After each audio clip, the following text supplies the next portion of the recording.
Hola! Good morning and welcome to another edition of Kitchen Warrior.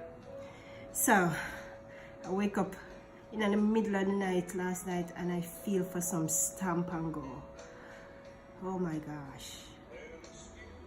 But not just any stamp and go. One of my friends tell me say I make one of the best stamp and go she have ever eaten in her life. So this morning I am going to teach you how to do my version of a stamp and go. Let's get down to it.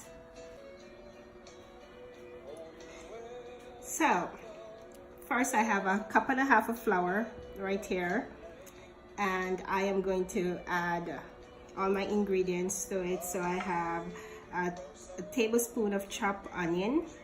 I'm going to throw that in, and 2 tablespoons of tomatoes. Throw that in. And I have 1 teaspoon of thyme leaf and a half a teaspoon of Scotch bonnet pepper.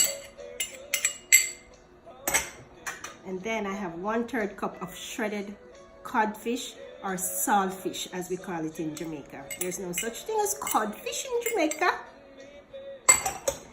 And then over here I have some spices that I mixed together. I have 1 teaspoon of curry powder, 1/4 teaspoon of cumin, 1/2 teaspoon of black pepper, and 1 teaspoon of salt. And I'm gonna add that in, you know, because you see, because me mix up on blender, that's exactly how I cook, you know. So I will start off like a Jamaican, and the next thing you know, so me twist it into something else. One teaspoon of baking powder, and then I am going to mix this. Yeah, and then I'm gonna form a little well like that, and then I'm gonna add 1 egg. The reason why I add egg, usually traditional Jamaican stamp and go, we don't put eggs in it, but for me, I like my stamp and go a little bit light, fluffy, airy. So I found out that when you add 1 egg to it, it come out really nice and light and fluffy and crispy on the crispy on the outside. I'm gonna add 3/4 cups of water, because you don't really want to get that too thin. You want to have it like right thick enough so that it's done. Oops. Right, let me add the rest of the water to this. Ooh. Okay, I'm going to show you the thickness that we're supposed to have. So look how pretty this look, and nice and thick. All right, so one of the trick that I learned in the industry over the years is that if you let it sit for a little bit, the result will be way better.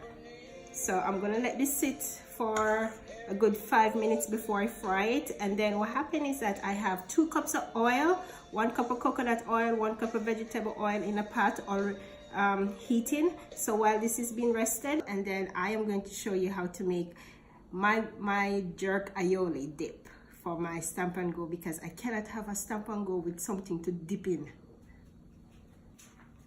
So now for my dip. So when you know, I like a spicy dip when I have a stamp and go, but I also like to have a little lemon flavor in it. So I'm not going to show you the long version of making an aioli because you at home won't be able to handle it. So I am going to put 2 tablespoons of mayonnaise,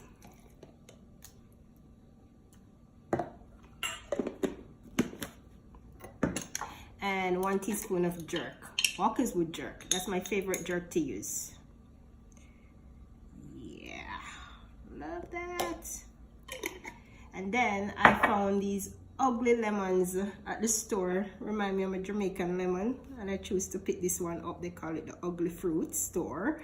So I like the ugly lemon, so I'm gonna, you know, shred like at least half a teaspoon of lemon zest. Yep, there we go. And then I am going to cut a piece of this lemon,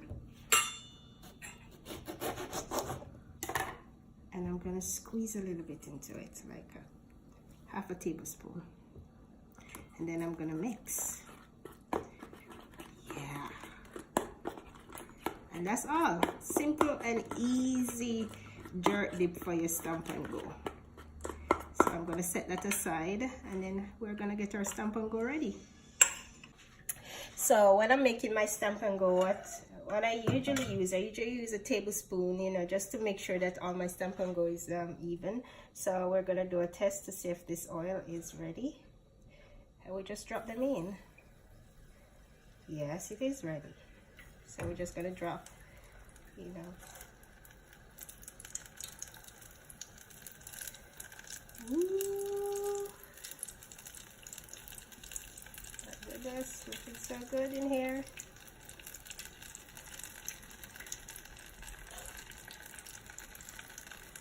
Yeah. And there's my Stamp and Go getting ready. Cooking your Stamp and Go, you want to make sure that your flame is not too high.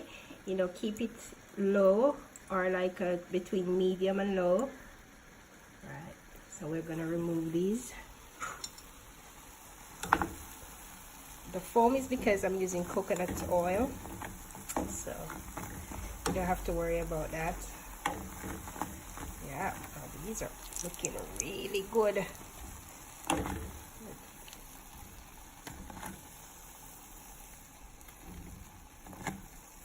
Really good.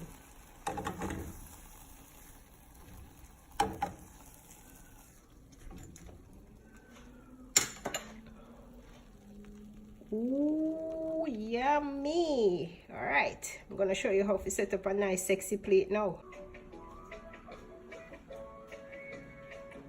Wow, now that these are ready, I am going to set them up, because you just never know who might be popping by for breakfast. So I am going to just put my sauce in a little cabbage leaf here. Yes. I'll turn it like that. I'll put my Stamp and Go around it. And a little bit closer. Oh yes. Oh my god, these are so hot, so nice. I'll put a little lemon just in case, and then I'm just gonna put some tomato inside of there. And while I'm going to enjoy my little breakfast and my Bob Marley music, let me bite down into one of these now and see.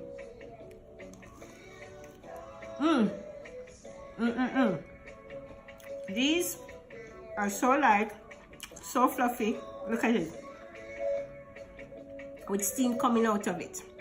So join me for another edition of Kitchen Warrior. You just never know what we're going to stir up next in our kitchen. Until next time, Kitchen Warrior out.